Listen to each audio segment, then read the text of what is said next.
Good afternoon. मैं देवराज सिंह, श्री शंकराचार्य महाविद्यालय जुनवानी भिलाई।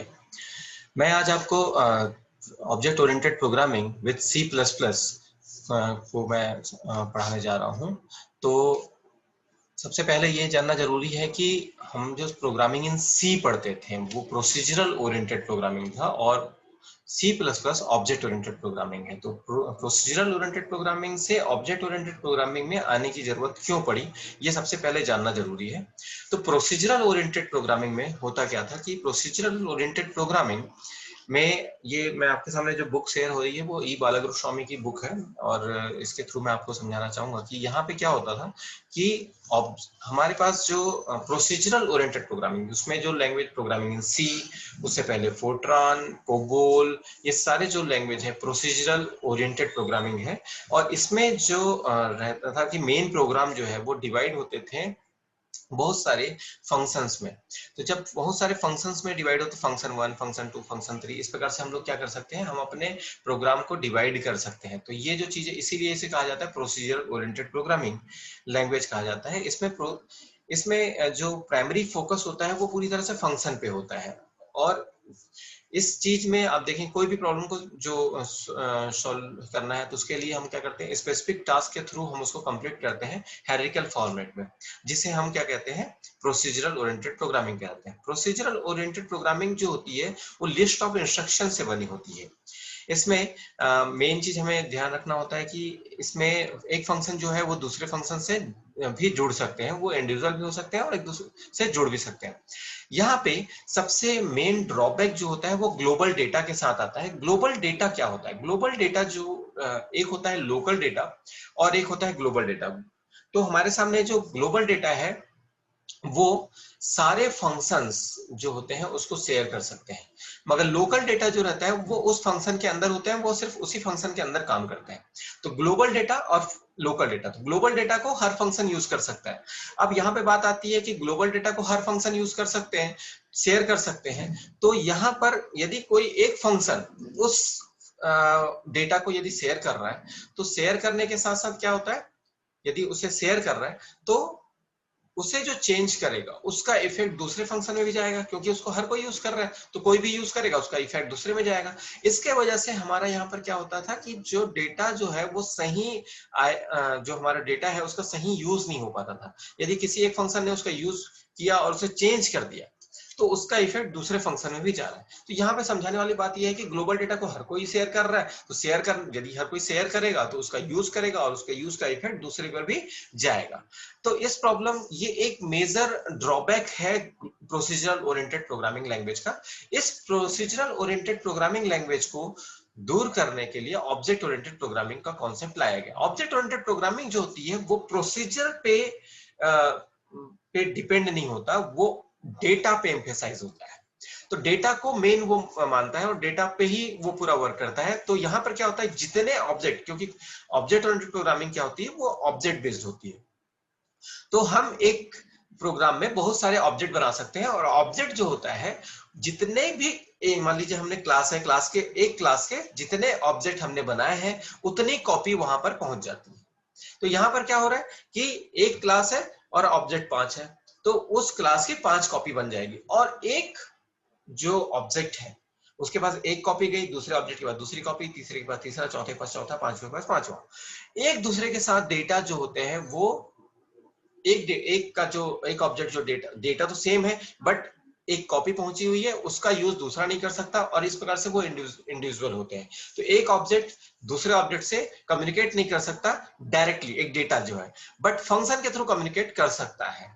तो यहाँ पे हमारे सामने आता है इस प्रॉब्लम को दूर करने के लिए कि एक डेटा जो है वो एक के पास रहती है, उसका दूसरा यूज नहीं कर सकता। यहाँ पे इस ऑब्जेक्ट ओरिएंटेड कॉन्सेप्ट के थ्रू जो हमारा प्रॉब्लम था प्रोसीजरल ओरिएंटेड, उसको दूर कर दिया गया। तो यहाँ पर है हमारे सामने, ये देखेंगे, ये देखिए, एक और मैं इमेज के थ्रू आपको दिखाना चाहूंगा कि ग्लोबल डेटा को फंक्शन 1 भी यूज कर रहा है, फंक्शन 2 भी शेयर कर रहा है, फंक्शन 3 भी शेयर कर रहा है। फंक्शन 1 यदि किसी प्रकार से उसमें चेंजेस करता है तो उसका इफेक्ट फंक्शन 2 पे भी जाएगा, उसका इफेक्ट फंक्शन 3 पे भी जाएगा। यदि फंक्शन 2 कोई चेंजेस करता है तो उसका इफेक्ट फंक्शन 1 पे भी आएगा, फंक्शन 3 पे भी आएगा, बट लोकल डेटा जो होता है वो उसी का होता है। प्रॉब्लम यहाँ पे ग्लोबल डेटा के साथ होती है, ग्लोबल डेटा को सभी शेयर कर सकते हैं, तो ये चीज रहती है। तो यहाँ पे प्रोसीजरल ओरिएंटेड प्रोग्रामिंग जो लैंग्वेज है उसका कुछ कैरेक्टरिस्टिक्स दिए हुए हैं, एम्फेसाइज ऑन डूइंग थिंग्स यानी एल्गोरिदम पे रहता है, जो एक्चुअली प्रोसीजर का मतलब होता है एक सिस्टमैटिक वे में काम करना। जैसे कि मान लीजिए सबसे पहले रीड करना, फिर कैलकुलेट करना, फिर प्रिंट करना। कभी प्रिंट करना, रीड करना और कैलकुलेट करना ऐसा नहीं होता। सबसे पहले रीड करेगा, कैलकुलेट करेगा, देन प्रिंट करेगा। तो एक सिस्टम है होता है, तो इस चीज पे वो ध्यान देता है।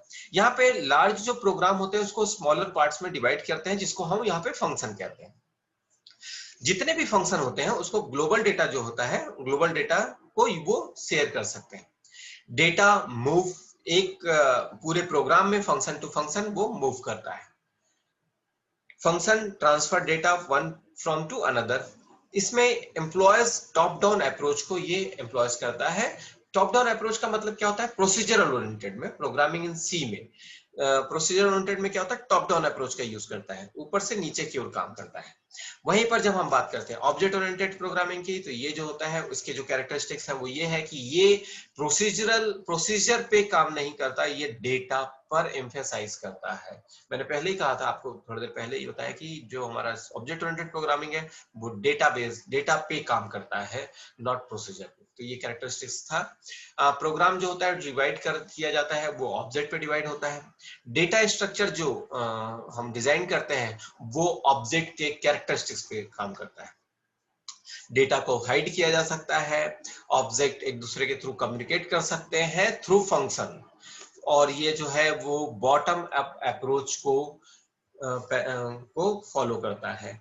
क्योंकि इसमें आप देखेंगे क्लास ऊपर बनती है, वाइड में नीचे बनता है और नीचे से ऊपर की ओर काम करता है। यहाँ पर एक इमेज के थ्रू दिखाया गया है कि जितने भी हमारे ऑब्जेक्ट हैं सेम चीजें सबके पास गई हुई है। डेटा एक दूसरे के साथ कम्युनिकेट नहीं कर पा रहे, मगर फंक्शन के थ्रू एक दूसरे को कम्युनिकेट कर सकते हैं।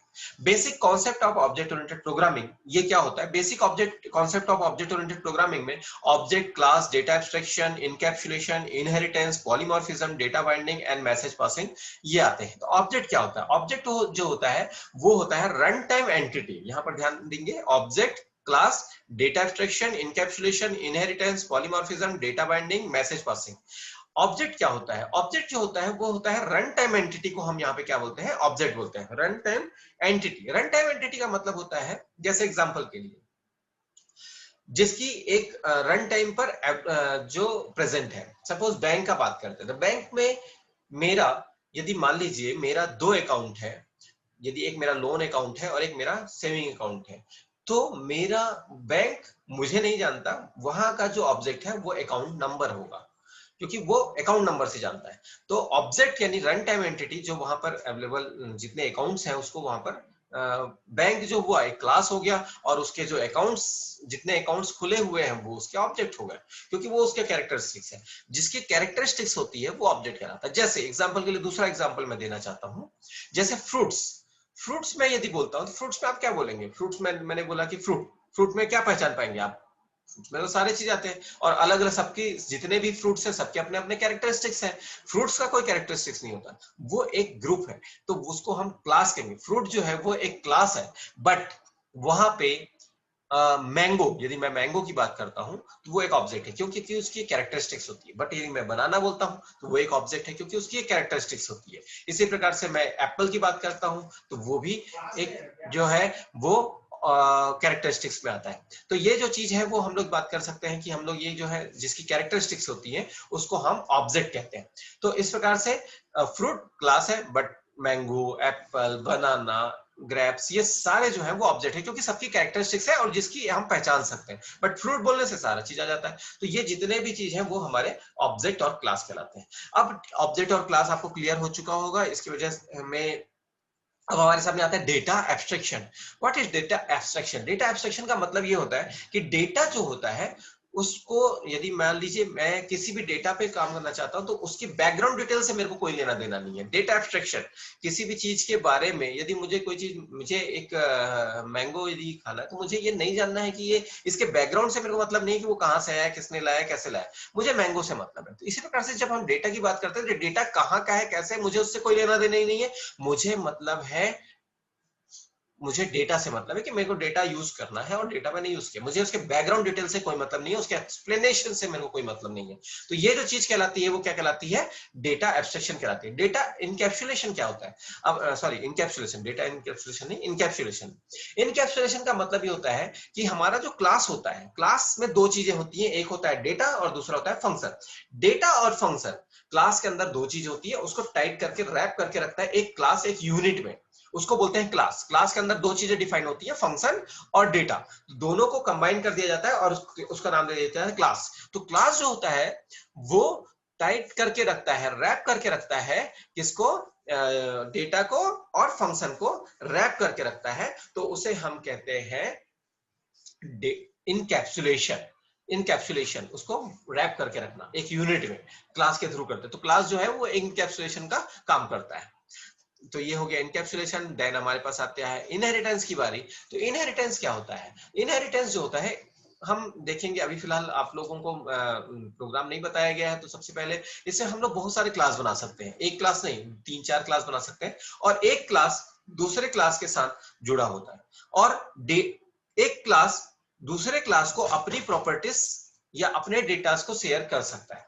तो यहां पर क्या हो रहा है कि इनहेरिट करना, प्रॉपर्टीज को इनहेरिट करना, जैसे ऊपर वाली जो क्लास होती है वो नीचे वाली क्लास को क्या करता है, अपनी प्रॉपर्टीज जो है वो इनहेरिट करा सकती है, तो इसे बोलते हैं इनहेरिटेंस। तो एक क्लास दूसरे क्लास को अपना प्रॉपर्टीज सेंड करता है, दे सकता है, तो इसे बोलते हैं इनहेरिटेंस का कॉन्सेप्ट। इनहेरिटेंस के कॉन्सेप्ट में क्या होता है, 3-4 प्रकार के लेवल्स होते हैं, तो उसमें डेटा, और ऊपर वाली जो क्लास होती है वो बेस क्लास कहलाती है, और नीचे वाली जो क्लास होती है वो डिराइव्ड क्लास कहलाती है।